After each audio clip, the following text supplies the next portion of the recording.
বিসমিল্লাহির রহমানির রহিম। জুলাই আগস্টের পূর্বে বাংলাদেশ ছিল আফাময়। যেদিকে যেতাম, যেদিকে দেখতাম সেদিকে আপা। টিভি খুললো আপা, ফেসবুকে গেল আপা, মানে আপাময়। মানে পুরো বাংলাদেশটা ছিল আপাময়।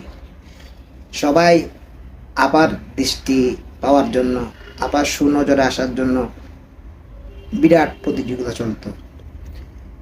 কেউ কেউ কান্নাকাটি করতো, কেউ আপাত দৃষ্টি পাওয়ার জন্য নানান রকম প্রশংসা করত, কেউ কেউ ম্যাজিক্যাল লেডি বলতো। মানে কোনো মতে যদি আপার একটু নজর পাওয়া যায়, তাহলে একটা প্রবাদ আছে না, আঙ্গুল ফুলে কলা গাছ। এখানে আঙ্গুল ফুলে কলা গাছ না, আঙ্গুল ফুলে বট গাছ হওয়া যেত। এমনকি আপার ড্রাইভার হেলিকপ্টার ছাড়া চলতো না, আপার পিয়নরা হেলিকপ্টার ছাড়া যাতায়াত করতো না। আপার পিয়নদের হাজার হাজার কোটি টাকা। আপা যাহাই বলতো সেটাই আইন। সচিবালয় থেকে সংসদ, সংসদ থেকে মুদির দোকান, সবখানে ছিল আপাময়। আপার উপর কোনো কথা হতে পারে না।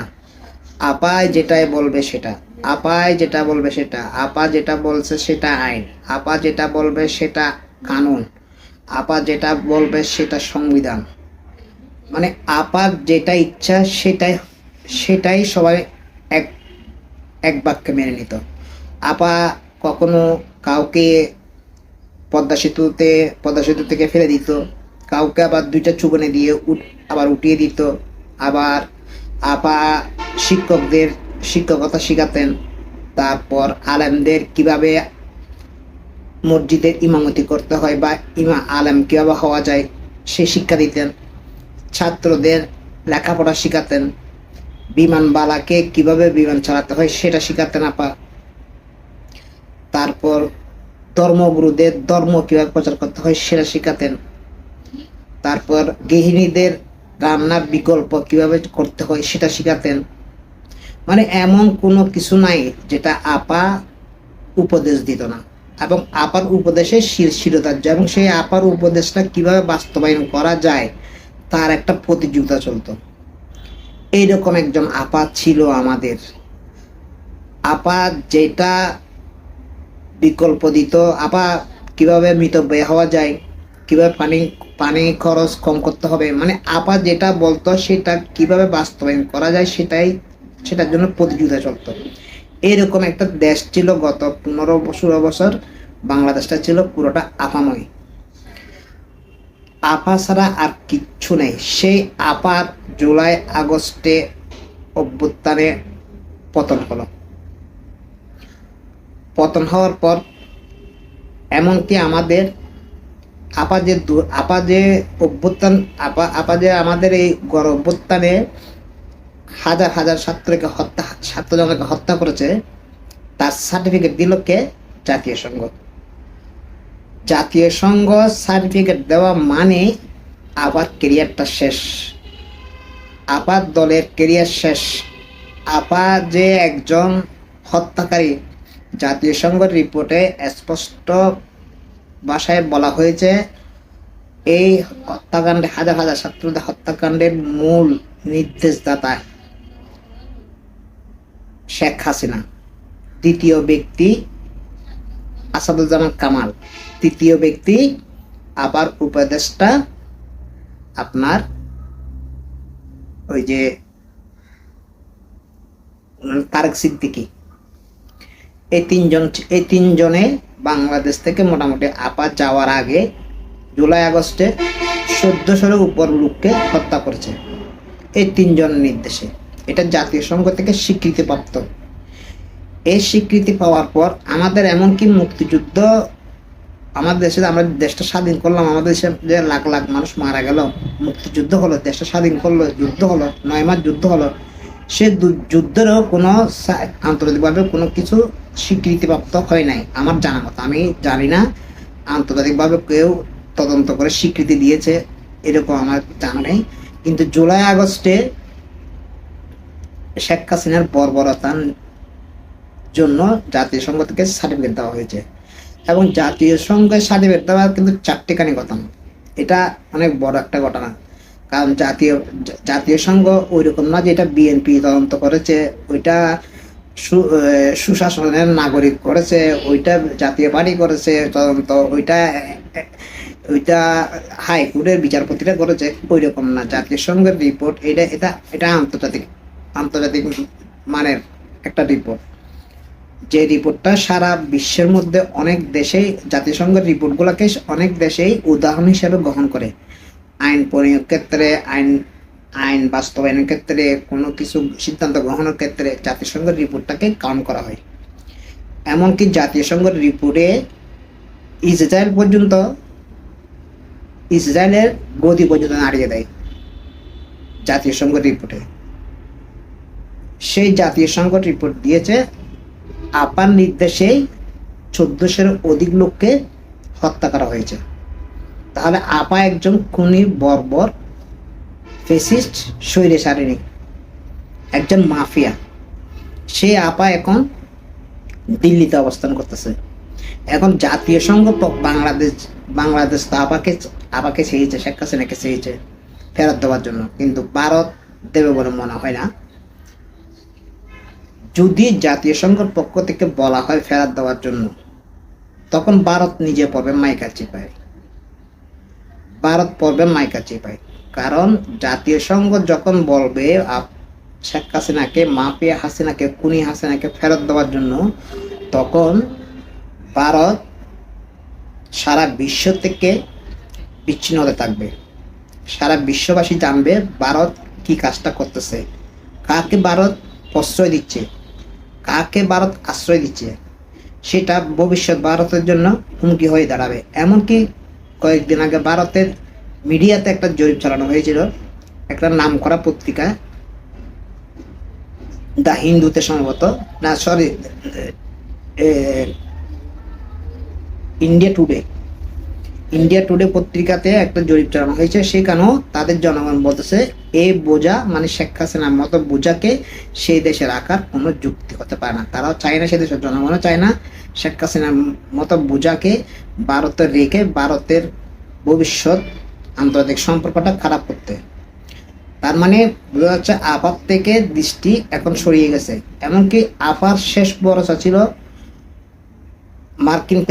মার্কিন নির্বাচন, ডোনাল্ড ট্রাম্প ক্ষমতা আসবে। আচ্ছা, ক্ষমতা আসার পরও আবার কোনো কিছু হলো না। সর্বশেষ আবার বর্ষা ছিল 13 ফেব্রুয়ারি, গত 13 ফেব্রুয়ারি আবার সর্বশেষ বর্ষা ছিল। কারণ ওই তারিখে ডোনাল্ড ট্রাম্পের সাথে কসাই মোদির একটা সাক্ষাৎকার, আন্তর্জাতিকভাবে এটা এদের একটা দ্বিপাক্ষিক একটা সাক্ষাৎকার হওয়ার কথা ছিল। সেই সাক্ষাৎকারটা হয়েছে। সে কারণ ভারতের পক্ষ থেকে বাংলাদেশের প্রশ্ন তুলতেই সেটা মোটামুটি ট্রাম্পের যে ভাষা, যে ল্যাঙ্গুয়েজ, তাতে এক প্রকার কসাই মোদিকে অপমান করা হয়েছে। বরঞ্চ ট্রাম্প বাংলাদেশের বিষয়টা ওনার খানেও নেয় নাই, এটাতে উনি কর্ণপাত করেন এটা। তার মানে সেখানে ধরা, আপার সেখানে ধরা খেল। এখন আপার ভবিষ্যৎ কি? আপার তো শেষ, কেরিয়ার শেষ আপার। এখন যারা শেখ হাসিনা আসবে দেশে, শেখ হাসিনা আবার ক্ষমতা নেবে, ক্ষমতায় বসবে, আওয়ামী লীগ যারা করে তাদেরকে দেখবে, তারা আবার আগে ফিরে আসবে, এইসব চিন্তা ভাবনা যারা করেন তাদের প্রতি অনুরোধ, আপনারা বিকল্প চিন্তা করেন। হয় রাজনীতি করেন অন্য কোনো দলে, অন্য কোনো আদর্শ ধারণ করে, নয়তো রাজনীতি ছেড়ে দিয়ে জীবনযাত্রা নিজেদের পরিবার পরিজন নিয়ে জীবনযাপন করেন চুপচাপ। আপা আসবে, শেখ হাসিনা আসবে, আওয়ামী লীগ উঠে দাঁড়াবে, সেটা সম্পূর্ণ শেষ করে দিয়েছে। সেটা আওয়ামী লীগ দলটার সর্বশেষ কফিনে ফেরাকটা মেরে দিল জাতীয় সংঘের পক্ষ থেকে। এই জাতীয় সংঘের রিপোর্টটাই আপার কেরিয়ার ধ্বংস করে দিয়েছে। আপার কেরিয়ার শেষ, এখানে আর উঠে দাঁড়ানোর সুযোগ নেই। হ্যাঁ, উঠবে, একটা সুযোগ আছে, আপা গতকালও সামাজিক যোগাযোগ মাধ্যমে একটা কথা বলছে, আপা দেশে ফিরবে এবং হত্যাকাণ্ডের বিচার করবে। এটা শুনলে যে কেউ মনে করবে শেখ হাসিনা নিজে হত্যাকাণ্ডের বিচার হচ্ছে না, আপা দেশে যে 1400-র অধিক লোককে হত্যা করছে তাদের বিচার করবে না, আপা করবে গুটি কয়েক পুলিশ মারা গেছে তাদের বিচার করবে বলতেছে আপা। মানে পুলিশ প্রশাসনের ভিতরে একটা অস্থিরতা সৃষ্টি করার পায়তারা করতেছে আপা। আপার এখন টার্গেট বাংলাদেশের প্রশাসনে যেন গন্ডগোল সৃষ্টি করা যায়, সেটা তো আপা সফল হতে পারবে না। এখন আপা যে ফিরে আসার একটা সুযোগ আছে, সেটা হচ্ছে, এবং সে সম্ভাবনাটা দেখা দিয়েছে ভারতের বিজেপির বাংলাদেশ শাখা হিসাবে অলরেডি আত্মপ্রকাশ করেছে। মোদিজি স্বাগতম, মোদিজি, এই ধরনের কথা তো শুনছে আপনারা, এই ধরনের ভিডিও তো দেখছেন, ওগুলোতে যেতে চাই না। তবে বাংলাদেশের মানে বিজেপি দলের বাংলাদেশ শাখার একটা সংগঠন হতে পারে আওয়ামী লীগ। এখন যারা আওয়ামী লীগ করেন তাদের শেষ বর্ষা হচ্ছে বিজেপি করা, ভারতের বিজেপি, কসাই মোদির দল বিজেপি করা, বিজেপির সমর্থক হওয়া। আর যদি মনে করেন না আমরা কেন অন্য দেশের রাজনৈতিক দলের সমর্থন করব, তাহলে আপনাদের উচিত চুপচাপ থাকা বা বাংলাদেশের কোনো একটা রাজনৈতিক দলের আদর্শ ধারণ করে সেভাবে এগিয়ে যাওয়া, আর না হয়তো চুপচাপ থাকা। কারণ আপা ওরার আর কোনো সুযোগ নেই, একমাত্র একটাই সুযোগ, সেটা হচ্ছে যে বিজেপির বাংলাদেশ শাখার একটা সংগঠন। আপা সংগঠনটা হবে এইরকম, এর বেশি কিছু হওয়ার আর কোনো সুযোগ নেই। আপার গেম ওভার। আপা সারা বিশ্বের মধ্যে আপা বা শেখ হাসিনা শেখ পরিবার এটা শেষ, এটা আর কোনো অস্তিত্ব খুঁজে পাওয়া যাবে না ভবিষ্যতে সারা বিশ্বের মধ্যে। এমনকি শেখ হাসিনার ছেলে অবস্থা খারাপ আমেরিকাতে, শেখ হাসিনার মেয়ে পুতুলের অবস্থা খারাপ, তারপর শেখ রেহানার মেয়ে টিউলিপের অবস্থা খারাপ, এইভাবে সবগুলোর অবস্থা খারাপ আন্তর্জাতিকভাবে। আগামী ভবিষ্যতে শেখ পরিবারের কোনো অস্তিত্বই থাকবে না। আপার অধ্যায় এখানেই সমাপ্ত হয়ে গেছে। এটা হচ্ছে বাস্তবতা। সেই বাস্তবতা মেনে নিতে আওয়ামী লীগ যারা করত তাদের প্রতি অনুরোধ, আহ্বান জানাই। আজকে পর্যন্ত সবাই ভালো থাকবেন। আল্লাহ হাফিজ।